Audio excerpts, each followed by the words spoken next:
चलिए दोस्तों आगे बढ़ते हैं तीसरे चैप्टर की तरफ। मैथ्स पेडागोजी में तीसरा चैप्टर है गणित की भाषा। तो गणित की कौन सी भाषा है?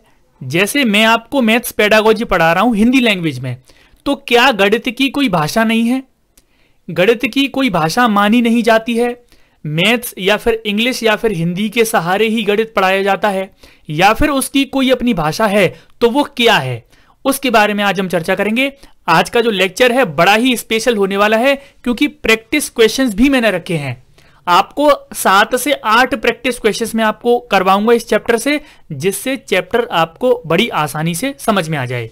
तो अभी तक जितने भी स्टूडेंट देख रहे हैं, मैथ्स पेडागोजी का कोर्स चल रहा है। हम यहाँ पर ये जो थर्ड चैप्टर है मैथ्स पेडागोजी में गणित की भाषा पर पहुंच चुके हैं। ये आप देख सकते हैं मैथ्स पेडागोजी का आपका कोर्स है जो हम कंप्लीट कर रहे हैं।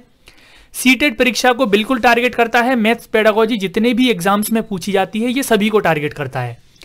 अगर अभी तक आप में से जितने भी स्टूडेंटों ने टेलीग्राम चैनल को हमारे ज्वाइन नहीं किया है तो उसको ज्वाइन कर लें। टेलीग्राम पर जाकर सर्च करें सरकारी अध्यापक, या फिर वीडियो के नीचे डिस्क्रिप्शन में कमेंट सेक्शन में आपको उसका टेलीग्राम का लिंक मिल जाएगा, वहां से भी आप जुड़ सकते हैं। चलिए शुरुआत करते हैं तीसरे चैप्टर की ओर। गणित की भाषा के बारे में चर्चा करते हैं। तो यहां पर मैंने टू द पॉइंट चीजें कुछ रखी हैं जो कि बहुत ज्यादा इंपॉर्टेंट है, और वैसी की वैसी जो सीधी की सीधी लाइन है वो उठाकर क्वेश्चन एग्जाम में पूछ लेता है। चलिए देखिए, गणित की भाषा की अगर बात करें तो गणित स्वतः एक भाषा है। अब यहां पर आपको यह पता चल गया कि गणित की खुद की एक भाषा है ना, जो कि चिन्हों और नियमों से होकर चलती है। गणित की भाषा में कौन कौन सी चीजें आती हैं? नियम और चिन्ह, है ना। गणित की जो खुद की भाषा है उसमें सिंबल्स आते हैं और कुछ नियम यानी कि रूल्स आते हैं। अब यहां से आपको पता लग गया कि गणित किसी भाषा पर डिपेंड नहीं है, खुद की एक भाषा है। चलिए आगे देख लेते हैं। गणित की भाषा सामान्य भाषा के रूप में ही होती है, अर्थात ज्ञानार्जन के लिए हमें किसी अतिरिक्त भाषा की आवश्यकता नहीं होती। जो गणित की लैंग्वेज है उसको किसी दूसरी भाषा पर वो डिपेंड नहीं है। गणित का ज्ञान ग्रहण करने के लिए उसकी खुद की एक भाषा है ना। यह हम कह सकते हैं कि गणित संप्रेषण का भी एक साधन है। जो गणित है वो खुद से संप्रेषण का भी एक साधन है। अगर कभी एग्जाम में ये प्रश्न आ जाए कि जिस संप्रेषण के साधन में हिंदी, इंग्लिश, गणित या ये सभी, तो आप ये मत समझना कि हिंदी और इंग्लिश ही संप्रेषण का माध्यम है। गणित भी एक संप्रेषण का माध्यम है, ये भी ये बात आप समझ लीजिए। चलिए, ये गणित की भाषा के बारे में हमने चर्चा कर ली कि खुद की एक भाषा है जो कि नियम और चिन्हों से होकर चलती है। अब गणित की जो भाषा है उसके गुण कौन कौन से हैं, ये बहुत ज्यादा इंपॉर्टेंट पैराग्राफ है, इसको बड़े ध्यान से सुनिएगा। अन्य भाषाओं की तरह गणित की भाषा का अपना एक व्याकरण है, यानी कि गणित की जो भाषा है उसका खुद का एक ग्रामर यानी कि व्याकरण है ना। इसमें संज्ञा, क्रिया और विशेषण आदि पाए जाते हैं। जैसे मान लीजिए गणित का व्याकरण, आप चौंक जाएंगे कि गणित का कौन सा ग्रामर है।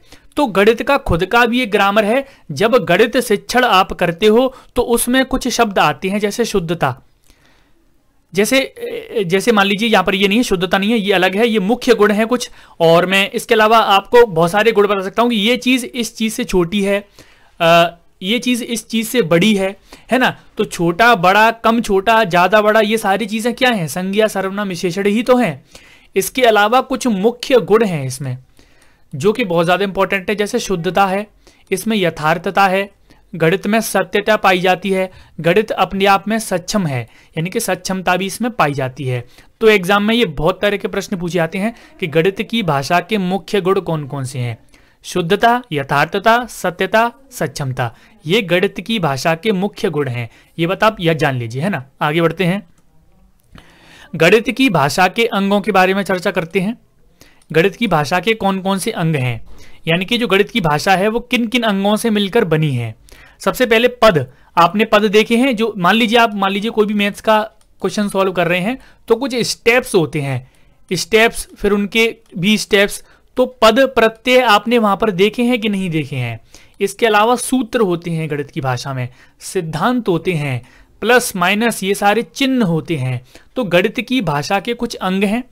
इन अंगों को आप याद कर लीजिए, बहुत ज्यादा इंपॉर्टेंट है। पद, प्रत्यय, सूत्र, सिद्धांत और चिन्ह, है ना। पद, प्रत्यय, सूत्र, सिद्धांत और चिन्ह, इनको आप याद कर लीजिए, ये गणित की भाषा के अंग हैं, है ना। आगे बढ़ते हैं। गणित विषय में भाषा के कार्य, कुछ भाषा के कार्य हैं गणित विषय में, जैसे तार्किक चिंतन को बढ़ावा देती है गणित की भाषा। जो भी गणित में हम चीजें करते हैं तार्किक रूप से करते हैं, उसमें कुछ तर्क होता है, तो तार्किक चिंतन को बढ़ावा देती है गणित की भाषा। संकल्पनाएं होती हैं उसमें और शाब्दिक भिन्नता को स्पष्ट करती हैं, है ना। इसके अलावा परिभाषिक शब्दों को सरल बनाना, यह भी गणितीय भाषा का काम है। एक ही विचार को अलग अलग तरह से व्यक्त करने की क्षमता का विकास भी कहां से होता है? गणित की भाषा से होता है। विषय वस्तु को समझने का आधार भी है गणित की भाषा। तो ये कुछ गणित की भाषा के कार्य हैं। ये सारी चीजों को समझने के लिए आप मान लीजिए कोई एक मैथ्स का क्वेश्चन है, उसको आप सॉल्व कर रहे हैं, तो उसमें आपका तार्किक चिंतन होगा, तर्कपूर्ण आप सोचेंगे उसमें, तो तार्किक चिंतन को बढ़ावा मिलेगा। उसमें कुछ शब्दों का भी प्रयोग करेंगे, है ना। और इसके अलावा विषय वस्तु को समझने का आधार, यानी कि कुछ चीजों को समझने का आधार भी गणित के विषय की भाषा है। तो गणित विषय की भाषा के ये कुछ कार्य हैं, है ना। अब एक इंपॉर्टेंट नोट है आपके लिए कि गणित की भाषा कैसी होती है? सरल, बोधगम और मानसिक स्तरानुसार होनी चाहिए। अच्छा, ये जैसे एनसीएफ कहता है, एनसीएफ 2005 के अनुसार पूछे कि गणित की भाषा कैसी होनी चाहिए, तो गणित की भाषा कैसी होनी चाहिए? सरल, बोधगम यानी कि पढ़ने के लायक होनी चाहिए, ज़्यादा कठिन नहीं होनी चाहिए। मानसिक स्तरानुसार यानी कि बच्चे के मानसिक स्तर के अनुसार होनी चाहिए। ऐसा नहीं कि बड़े बच्चों का जो गणित की भाषा है, जो बड़े बच्चों की पाठ्यक्रम में प्रयोग की जा रही है, वही आपने छोटे बच्चों के पाठ्यक्रम में प्रयोग कर दी। तो मानसिक स्तरानुसार होनी चाहिए, ये एनसीएफ 2005 कहता है ना। अब गणित की भाषा के बारे में आपने पढ़ लिया। अब चलते हैं हम कुछ इंपॉर्टेंट क्वेश्चंस की तरफ। इस चैप्टर से कुछ इंपॉर्टेंट क्वेश्चंस निकल के आते हैं और इसमें मैं आपसे क्वेश्चन ऑफ द डे भी पूछूंगा, जिसका जवाब आपको नीचे कमेंट्स में देना होगा। वो क्वेश्चन आपका आगे आएगा। देखिए, प्रश्न में बोला गया है कि गणित विषय में होने वाली संक्रियाएं, गणना एवं सिद्धांतों का अध्ययन यथार्थ में किस प्रकार की प्रक्रियाएं हैं? मानसिक, लिखित, मौखिक या फिर इनमें से कोई नहीं। नीचे कमेंट्स करके आंसर करिए कि गणित विषय में जितनी भी हम संक्रियाएं करते हैं, गणना करते हैं, सिद्धांतों का जो भी अध्ययन करते हैं हम, वो किस प्रकार की प्रक्रियाएं हैं? मानसिक प्रक्रियाएं हैं, लिखित प्रक्रियाएं हैं, मौखिक प्रक्रियाएं हैं या फिर इनमें से कोई नहीं। चलिए आंसर मैं आपको बता देता हूं। इसका जो सही जवाब है ऑप्शन नंबर ए है। ये सारी मानसिक क्रियाएं होती हैं। कैसी प्रक्रियाएं होती हैं? मानसिक क्रियाएं। क्योंकि गणित विषय में कभी भी हम लिखित मौखिक चीजें करते हैं, चीजों को हम लिखते हैं, लेकिन ये जो हम गणना कर रहे हैं, सिद्धांत याद कर रहे हैं, संक्रियाएं कर रहे हैं, जोड़ घटाव कर रहे हैं, ये सारी मानसिक क्रियाएं होती हैं। कैसी क्रियाएं होती हैं? मानसिक आधार पर ही ये चल रही होती हैं। जब एक बच्चा क्वेश्चन को सॉल्व करता है तो वहां पर वो मस्तिष्क का प्रयोग कर करके, जैसे उसके मस्तिष्क में चीजें आती जाती हैं, वो लिखता जाता है। ये सारी क्रियाएं कैसी हैं? मानसिक हैं। आगे बढ़ते हैं। अगला प्रश्न आपकी स्क्रीन पर है। गणित की भाषा का अंग है। गणित की भाषा के कुछ अंग मैंने आपको अभी बताए थे, उनमें से कौन सा अंग गणित की भाषा का अंग है? सूत्र, संख्या, संख्यात्मक चर, संकेत या फिर यह सभी? बताइए गणित की भाषा का अंग कौन सा है? चलिए आंसर मैं आपको बता देता हूं। इसका आंसर है ऑप्शन नंबर डी। यानी कि गणित की भाषा के अंग में सूत्र भी आते हैं, पद आते हैं, प्रत्यय आते हैं, सिद्धांत आते हैं, संकेत आते हैं, चिन्ह आते हैं, संख्यात्मक चर आते हैं।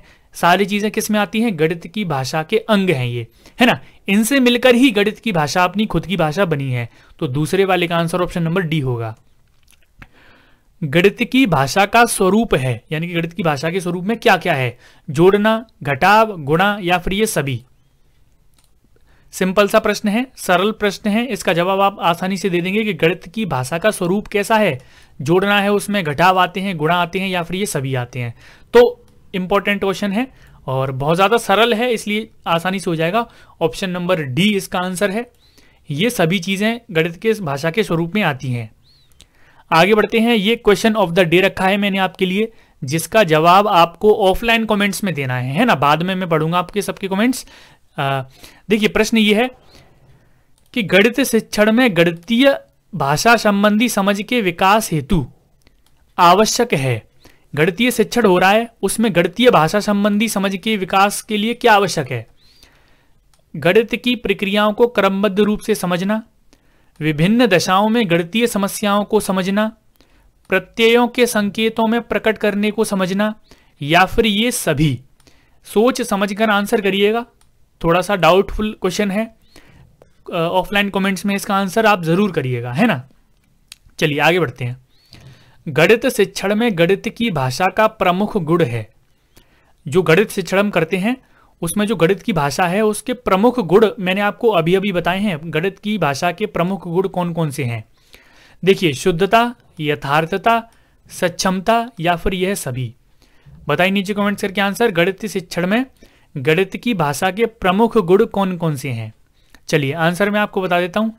इसका जो सही जवाब है ऑप्शन नंबर डी है, ये सभी। ये सभी क्या हैं? गणितीय भाषा के प्रमुख गुण हैं। यानी कि गणित की भाषा में आपको शुद्धता मिलेगी, यथार्थता यानी कि रियल साइंस होती है। इससे पहले वाले चैप्टर में मैंने आपको बताया था कि जो मैथ है वो यथार्थ विज्ञान होता है, यानी कि रियल साइंस होती है। जैसी है वैसा ही बच्चा ग्रहण करता है, अपने आप में सक्षम होती है, किसी पर डिपेंड नहीं होती। गणित का जो सवाल है अपने आप हो जाता है, किसी दूसरी लैंग्वेज पर वो डिपेंड नहीं होता, है ना। तो ये गणितीय भाषा के प्रमुख गुण हैं, इनको आप याद कर लीजिए। आगे बढ़ते हैं दोस्तों।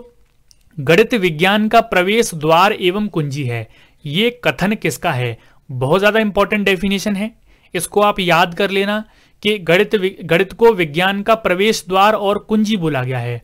और ये जो डेफिनेशन है, ये कथन है, किसने कहा है? स्किनर ने, जीन पियाजे ने, रोजर बेकन ने, या फिर आर्यभट्ट ने? देखिए, इसका जो सही जवाब है वो ऑप्शन नंबर सी है, यानी कि रोजर बेकन। रोजर बेकन ने ही गणित को विज्ञान का प्रवेश द्वार और कुंजी बोला है ना। याद रखेंगे किसकी डेफिनेशन है? रोजर बेकन की। लास्ट प्रश्न आपकी स्क्रीन पर है कि गणित की भाषा एवं प्रकृति अन्य विषयों की अपेक्षा है। गणित की जो भाषा और गणित की प्रकृति अन्य विषयों की अपेक्षा कैसी है? अधिक कमजोर है, अधिक लचीली है, अधिक सुदृढ़ है, या फिर इनमें से कोई नहीं? ये जब मैंने आपको पहला दूसरा चैप्टर पढ़ाया था मैथ्स पेडागोजी में, वहां मैंने आपको बताया था कि गणित की जो भाषा है उसकी प्रकृति अन्य विषयों की तुलना में कैसी है। ये चीज मैंने आपको बताई थी। देखिए, वहीं से प्रश्न बन गया है। अगर आपने पहले वाले 2 लेक्चर देखे होंगे तो आप आसानी से कर दोगे। और अभी तक जिस स्टूडेंट ने सारे वीडियोस मैथ्स पेडागोजी के नहीं देखे हैं तो प्लेलिस्ट में जाकर मैथ्स पेडागोजी की प्लेलिस्ट में सारे लेक्चर मैं वहां पर डाल दूंगा, या फिर वीडियो के एंड में भी स्क्रीन पर ही आपके जो पिछले वाले लेक्चर है वो आ जाएंगे, है ना। देखिए, गणित की भाषा एवं प्रकृति अन्य विषयों की अपेक्षा कैसी है? अधिक सुदृढ़। कैसी है? अधिक सुदृढ़ है ना। तो ये चीज मैंने आपको वहां पर समझाई थी, वहां पर आपको अच्छे से बताई थी कि अधिक सुदृढ़ है अन्य विषयों की तुलना में गणित की जो भाषा है उसकी प्रकृति, है ना ही कमजोर है ना ही लचीली है। कैसी है? सुदृढ़ है। तो दोस्तों, गणित की भाषा ये मैथ्स पेडागोजी का तीसरा चैप्टर था। उम्मीद करता हूं ये वीडियो आपको जरूर पसंद आई होगी। अगर आपको यहां से कुछ भी सीखने को मिला है तो इस वीडियो को आप लाइक कर दें, अपने दोस्तों के साथ शेयर कर दें, नीचे कमेंट्स करके बताएं कि आपको इस वीडियो में क्या अच्छा लगा, और मिलते हैं आपसे नेक्स्ट वीडियो में। आज के लिए इतना ही, धन्यवाद।